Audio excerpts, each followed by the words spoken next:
esta sesión vamos a ver los modelos del diodo. Como ya sabemos, el diodo pues es la unión de un trozo de material semiconductor tipo P unido a un trozo de material semiconductor tipo N.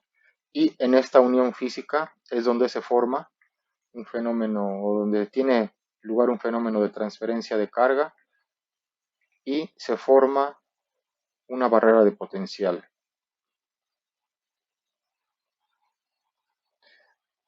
que bien puede ser modelada como un voltaje.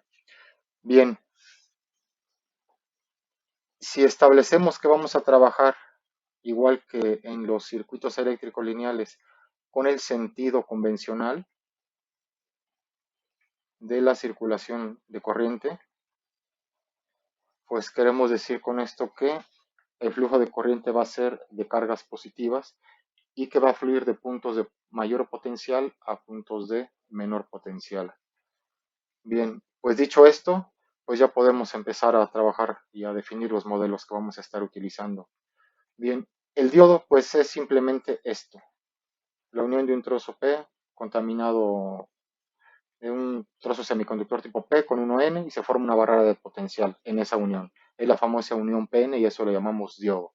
Le pongo aquí rectificador porque hay varios tipos de diodos, pero este es el principal que en el que nos vamos a enfocar para aplicaciones de electrónica de potencia. Y es el dispositivo semiconductor, pues al parecer el más sencillo, ¿no?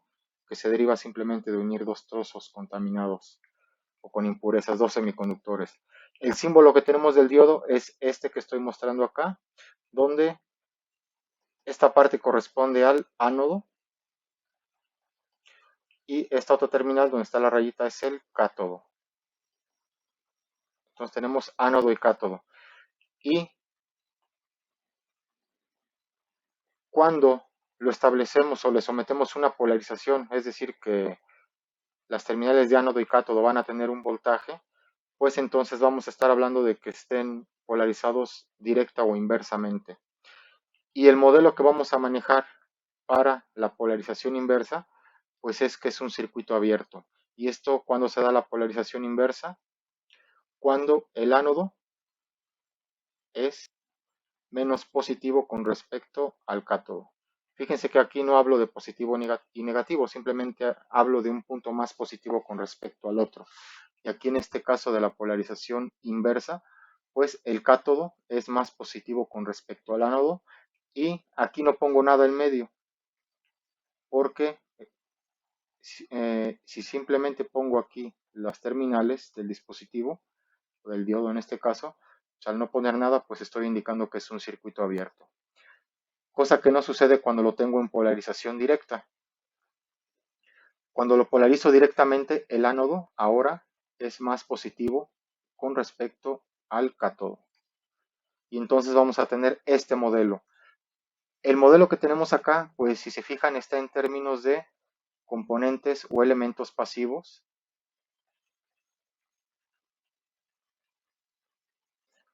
y activos.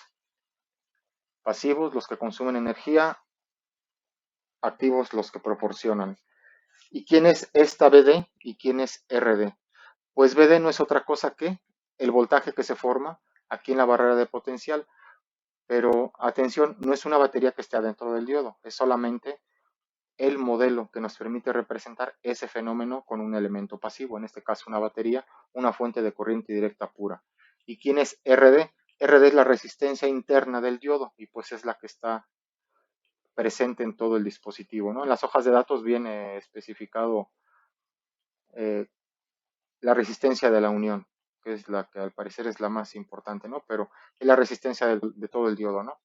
Y entonces entre ánodo y cátodo va a ser un circuito cerrado, pero con estos elementos en serie, con una fuente de tensión de corriente directa pura y una resistencia del diodo. Ahora, ¿qué valores tiene BD o el voltaje del diodo? Que repito, no es otra cosa que la barrera de potencial. Bien, BD, sus valores teóricos son 0.7 volts para el silicio, los semiconductores o los diodos hechos de silicio tienen 0.7 volts teóricos y los diodos de germanio tienen 0.3 volts. Son valores teóricos. Si no disponemos de otro dato para hacer cálculos, pues podemos tomar estos que tenemos acá, 0.7 y 0.3 volts teóricos. Y bueno, nada más como una nota o un comentario, ¿cómo puedo ver estos 0.7 volts? Pues los multímetros tienen un probador de diodos. Cuando ustedes lo conectan para ver si sirve el diodo, el valor que sale ahí en la pantalla del multímetro, en su función de probador de diodos, pues es el valor de la barrera de potencial. Y casi nunca da 0.7 volts, da 0.5, que es el más común, o 0.6 volts, ¿no? Entonces ya lo pueden empezar a comprobar. Si tienen un diodo pequeño, pues el 1N4001, que es muy barato y tienen un multímetro, pueden probar esto y van a ver que tienen un valor muy cercano al 0.7 volts cuando el diodo está bien. O sea que cuando tienen una lectura de este valor significa que el diodo está en buen estado. Bueno, volviendo a esto, la resistencia del, vamos nosotros a suponer, como estamos trabajando un poco más en el contexto de electrónica de potencia, pues vamos a suponer que RD es un valor muy pequeño, pero no lo vamos a despreciar. Ahorita a lo largo de otras sesiones vamos a comentar cuándo tomarlo en cuenta y cuándo no tomarlo en cuenta. Inclusive ahorita abajo comento un poquito más sobre ello. Pero normalmente es un valor muy pequeño, un valor que pueden ver en las hojas de datos, pero vamos a suponer que es un valor pequeño, el valor de la resistencia del diodo. Entonces, en conclusión, tenemos que en polarización inversa o en backward es un circuito abierto normalmente, y en forward, que es en polarización directa, es un circuito cerrado, pero con estos dos elementos pasivos, que ahorita con los modelos que vamos a poner abajo, que son tres, vamos a ver cómo podemos combinarlos para obtener tres diferentes modelos y vamos a dar algunas recomendaciones para cuándo utilizar uno, cuándo utilizar otro. Ok, seguimos. Ya en el aspecto ingenieril tenemos que trabajar ya con cosas un poco más prácticas. Toda la teoría de los semiconductores es un poquito más pesada, pero en el aspecto ingenieril lo que nos interesa es resolver circuitos y tener modelos para poderlos utilizar. Pero bueno, es importante tener la teoría de cómo ocurre la transferencia de cargas en los semiconductores y todo lo que se podrá ver en otras sesiones. Pero bien, esto que tenemos acá son curvas de corte de ánodo contra voltaje de ánodo a cátodo. O sea que si nos remitimos otra vez al modelo que tenemos acá, tenemos ánodo, al modelo del diodo que tengo arriba, perdón, tenemos que la corriente de ánodo es la corriente que entra acá y el voltaje de ánodo a cátodo, pues con estos subíndices está suponiendo que estamos hablando de B acá, donde está suponiendo que el ánodo es más positivo con respecto al cátodo. Pero tengo los cuatro cuadrantes de la gráfica, o sea que puedo observar ese valor en el eje, en la parte negativa de B acá, y pues, podría también obtener valores acá, si estuviera, bueno, sería válido, ¿no? Pero bueno, no aplica para este caso. Bien, ¿qué significan estas curvas? Pues lo acababa de comentar al principio, es una curva de, aquí podríamos decir que es corriente de ánodo a cátodo, pero es costumbre o convención ponerle corriente de ánodo, la corriente que entra por el ánodo. Y tenemos aquí graficado que eh, tenemos esta curva que está en amarillo, pero ¿qué significa esto? Bueno, a esta primera curva le vamos a llamar la primera aproximación o le vamos a llamar diodo ideal. Todos los dispositivos físicos que se modelan de forma ideal se supone que no tienen pérdidas, o esa es el supuesto fundamental para poder decir que es ideal, que no tiene pérdidas. En este caso, ¿cuáles son las pérdidas que podría tener en polarización directa? Pues sería la de la batería, que sería un voltaje que se opone al flujo de corriente, y sería también las pérdidas por disipación de potencia en la resistencia del diodo.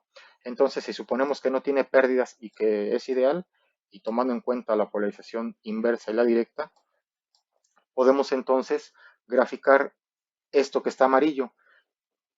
Los voltajes que están en este sentido son voltajes de ánodo a cátodo de polarización directa, y los voltajes que están de este lado son voltajes de polarización inversa. Y bueno, aquí tenemos el C, que platicamos un poquito de ello, que no sería ni directa ni inversa.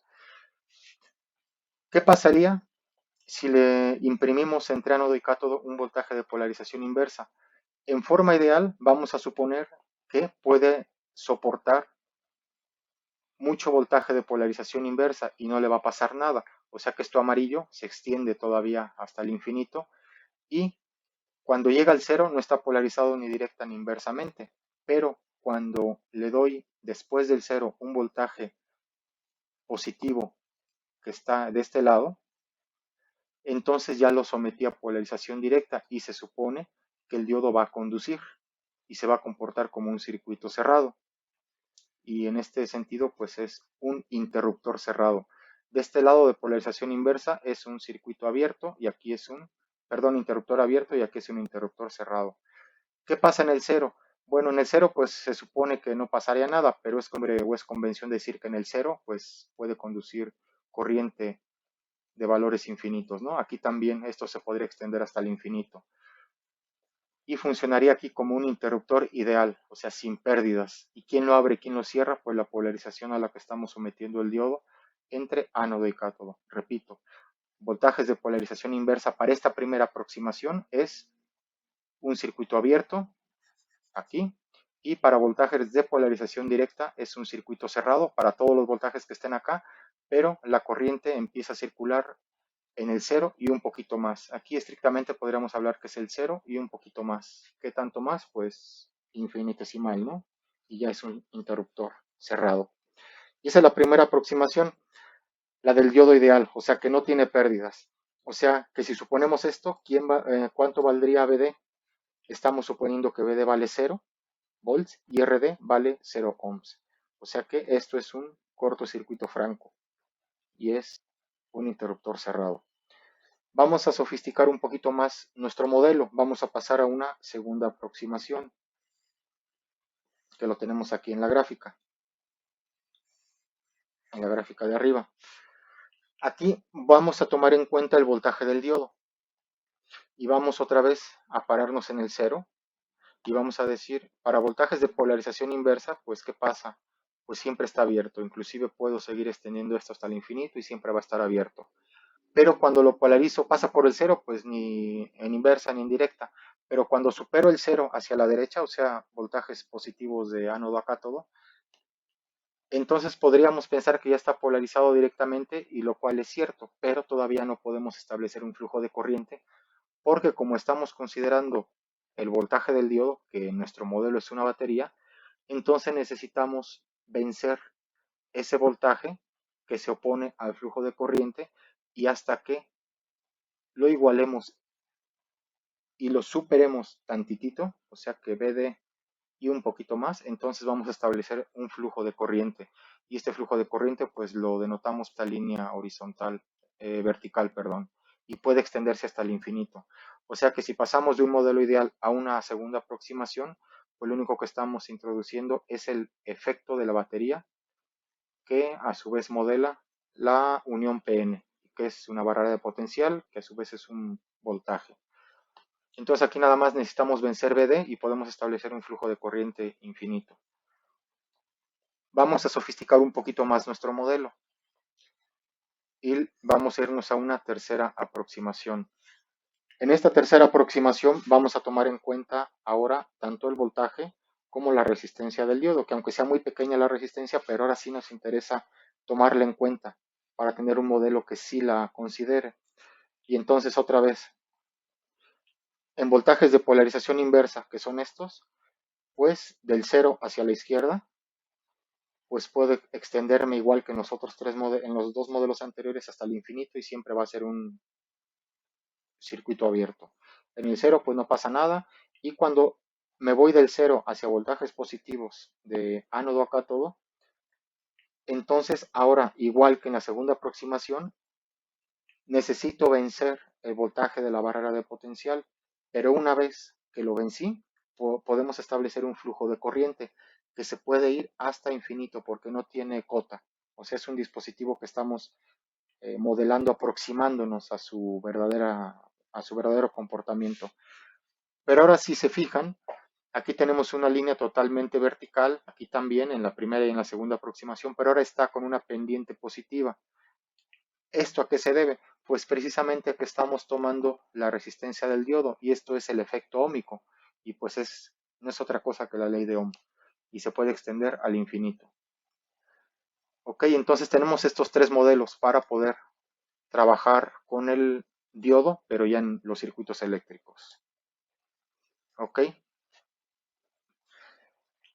muy bien. Y son aproximaciones nada más. Podríamos meter más efectos, pero con estos tres nos bastan para poder trabajar con los circuitos. ¿Por qué necesitamos un modelo? Porque como vamos a trabajar de acuerdo al estado en el que esté el dispositivo, en este caso el diodo, pues lo que necesitamos son elementos activos y pasivos para poder trabajarlos con la ley de circuitos eléctricos. O sea que vamos a ir modelando parte por parte de acuerdo al estado en el que esté funcionando el dispositivo en cuestión. En este caso es el diodo, que puede estar polarizado inverso directamente y se va a comportar como un circuito abierto, como un circuito cerrado. Muy bien. Y tenemos estas tres aproximaciones. ¿Cuál tomar? Ahorita hacemos algunos comentarios. ¿Cuál es la curva real del diodo? O la que se obtiene de un experimento, o la curva que viene en las hojas de datos que están completas.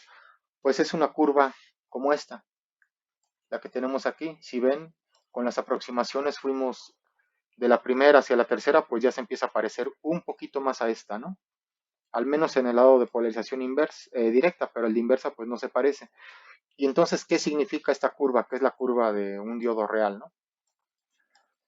Bueno, tenemos otra vez que es la curva de corriente de ánodo con respecto de contra el voltaje de ánodo a cátodo.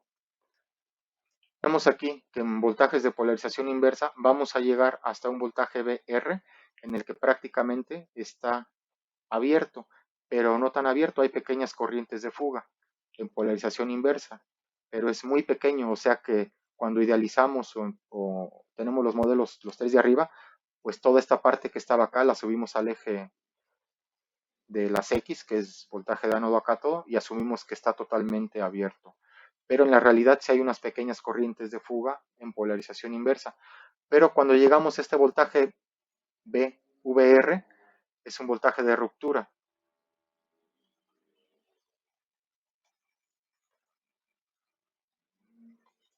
Y entonces ya ahí rompemos el material y empieza un efecto de avalancha y la corriente tiende a crecer en forma negativa, pero abruptamente. Y esto es destructivo para el diodo, para el rectificador al menos, porque pues ya no está diseñado para operar más allá de voltajes de ruptura indicados que vienen en la hoja de datos, viene como BBR, de hecho para muchos, y se trata de manejarlo en polarización inversa, no superar esto porque lo rompemos y entonces es destructivo. Si nos vamos al lado de polarización directa, tenemos que también tenemos ahora que superar la barrera de potencial para cambiar de estado, pero al igual que en polarización inversa tenemos aquí pequeñitas corrientes de fuga, que lo estoy aquí denotando con estas rayitas, ¿no? Ya no es totalmente horizontal hasta que llegamos a BD. Aquí ya está polarizado directamente, pero apenas empieza a haber un pequeño flujo de corriente, pero no es la corriente con la que queremos trabajar con el diodo, como si estuviera ya como un interruptor cerrado. Cuando superamos el valor de la barrera de potencial, hay un efecto de ella, que es este, y de hecho es una curva prácticamente exponencial, o un pedazo exponencial que se puede modelar, y entonces empieza a subir la corriente abruptamente. Bueno, la curva es esta, lo que estoy poniendo en amarillo, pues nada más para indicar cómo viaja, ¿no? O por dónde me estoy desplazando. Lo voy a borrar mejor.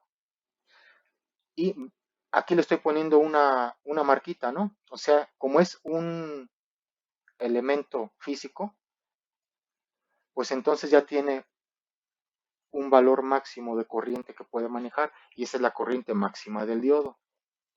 La corriente máxima de ánodo viene así en las hojas de datos. O sea que sí tiene límites ya en la realidad y esta es la curva experimental para poderlo modelar y de esta pues podemos obtener con simplificaciones estos tres modelos.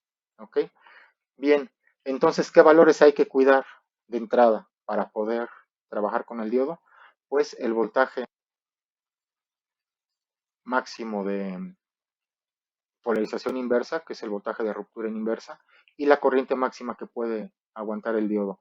Si le metemos demasiada corriente o si hacemos que circule una corriente muy grande, pues entonces ahora sí, aquí se ve que está el efecto de la resistencia tomado en cuenta y pues las pérdidas I cuadrada R va a ocasionar que el diodo se caliente demasiado y también es destructivo más arriba de la corriente máxima del diodo, ¿no? O sea que son los valores que hay que cuidar para poder trabajar. Ahora, ¿qué modelo tomar en cuenta? Pues normalmente en electrónica de potencia, como se va a trabajar con corrientes nominales relativamente grandes y voltajes grandes, los voltajes, perdón, la potencia que se disipe o que se consuma en las cargas, pues va a ser más grande que la que se disipe en los diodos. Y es por esa razón que normalmente se desprecia las pérdidas en el diodo y se consideran como interruptores ideales, es decir, sin pérdidas, y se toma el modelo de la primera aproximación o ideal, como interruptores que se cierran y abren, controlados solamente por la polarización a la que está sometido entre ánodo y cátodo del diodo. Pero ese es en el lado de electrónica de potencia. Vamos a tener, depende del circuito, pues vamos a tener la parte de potencia donde están las cargas y la parte de control para dispositivos controlados. Ahorita todavía no hablo de dispositivos controlados, pero cuando tengo la parte de control, también los mismos dispositivos entran en acción. Y aquí sí a veces conviene o norma conviene tomar en cuenta una segunda o una tercera aproximación, porque pues los voltajes del diodo sí, o las pérdidas en el diodo sí tienen sí le pegan a los cálculos que hacemos para los circuitos de control, porque normalmente en control trabajamos con corrientes pequeñas y voltajes pequeños. O sea que prácticamente como una regla que va a servir es que en la parte de potencia vamos a trabajar con diodos, con dispositivos ideales. Lo hago amplio para todos los dispositivos semiconductores. Y para la parte de control, si hubiera control, pues lo vamos a tomar con la segunda o la tercera aproximación, o tal vez con la primera, pero después se puede refinar, ¿no? Eh, y ya cuando estoy diseñando, cuando voy a comprar un diodo, pues lo que tengo que fijarme, pues ya un diodo real que aguante los valores que realmente le voy a poner a un circuito. Pero normalmente los ejemplos de libro o en los de texto viene especificado el problema que en algunos, qué modelo de diodo tomar. A veces no va a ser tan claro, a veces uno lo tiene que suponer, o a veces es un diseño que alguien va a hacer, pero no tiene ni el modelo, ¿no? Entonces pueden empezar a refinar sus cálculos tomando lo ideal y después llevarle una segunda o tal vez una tercera aproximación y así. Pueden ir iterando hasta refinar su circuito y poder escoger un modelo y ver ahora sí qué valores tienen de corriente máxima y voltaje máximo de ruptura en inversa. Ok, como comentario final al diodo, se le dice que es un dispositivo no controlado. Controlado. Y la aplicación que tenemos más a la mano, pues es la rectificación con diodos, que es pasar de corriente alterna directa. Pero ¿por qué le decimos no controlados? Si hay no controlados, debería haber dispositivos controlados. Pues sí los hay. Hay transistores, tiristores y toda una gama de otros dispositivos. Normalmente caen en esas familias. Que tienen todavía una etapa de control. Pero bueno, eso lo vamos a ver más adelante. Aquí realmente no está controlado por o sea, prácticamente por el humano. Sí está controlado la apertura y cierre de este dispositivo, si lo veo como interruptor, pero por la polarización inversa a la que está sometido. O sea que ese voltaje de polarización lo proporciona la o las fuentes en las que está inmerso el circuito, ¿no? Pero en términos generales vamos a hablar de dispositivos no controlados y por eso la rectificación con diodos se le llama rectificación no controlada, ¿no? Eso en contraparte con la rectificación controlada que se hace, por ejemplo, con tiristores. Bueno, espero haya sido claro esta explicación y con esto terminamos esta sesión. ¿Ok? Se acabó.